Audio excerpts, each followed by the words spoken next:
पिछली बार आपने देखा, आदित्य ने पुरानी श्रापित किताब को खोला, एक आत्मा को मुक्त किया और चमत्कारिक रूप से बच गया।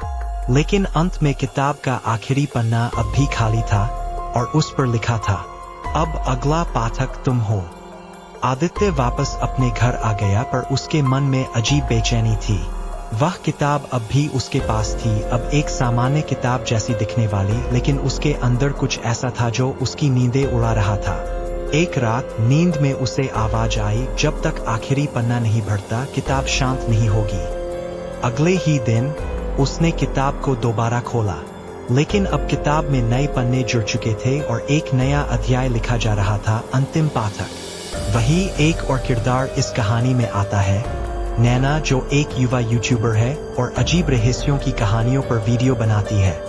नैना को एक अजनबी ईमेल मिलता है जिसमें किताब की फोटो और एक संदेश होता है, तुम्हें अब इसे पढ़ना है वरना सब कुछ खत्म हो जाएगा।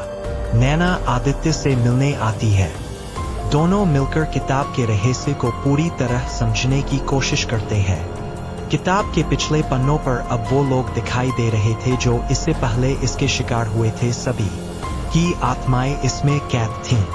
और फिर किताब खुद ही खुलती है और पन्ने पलटते हैं। अब किताब चाहती है अपना आखिरी अध्याय पूरा करना। एक मंत्र लिखा होता है, जिसने सबसे अधिक डर को हराया है वही अंतिम पाठक बन सकता है। किताब नैना को अंदर खींच लेती है। वह अब एक अलग आयाम में फंस जाती है, जहां हर डर उसका इंतजार कर रहा था, उसके बचपन की परछाइयां, अकेलापन, मृत्यु का भय और अंतहीन अंधकार।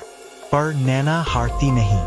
वह चिल्लाती है, मैं किसी डर की गुलाम नहीं हूं, मैं इस कहानी को खत्म करने आई हूं, मैं इस कहानी को खत्म करने आई हूं। एक तेज प्रकाश के साथ किताब का आखिरी पन्ना भर जाता है।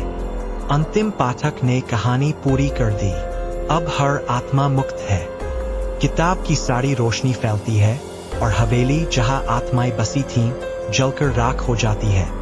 नैना और आदित्य दोनों बेहोश हो जाते हैं। जब वे उठते हैं तो वे अपने अपने घरों में होते हैं।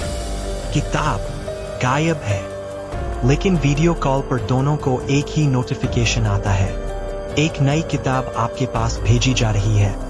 कहानियों का जन्म वही होता है जहां डर खत्म होता है। क्या डर को जीतकर एक नई किताब की शुरुआत होगी, या फिर कोई और कहानी उस रहस्य को फिर से जगाएगी? देखते रहिए, क्योंकि कहानियां कभी खत्म नहीं होती। डरावनी दुनिया में अगली डरावनी किताब के साथ फिर मिलेंगे।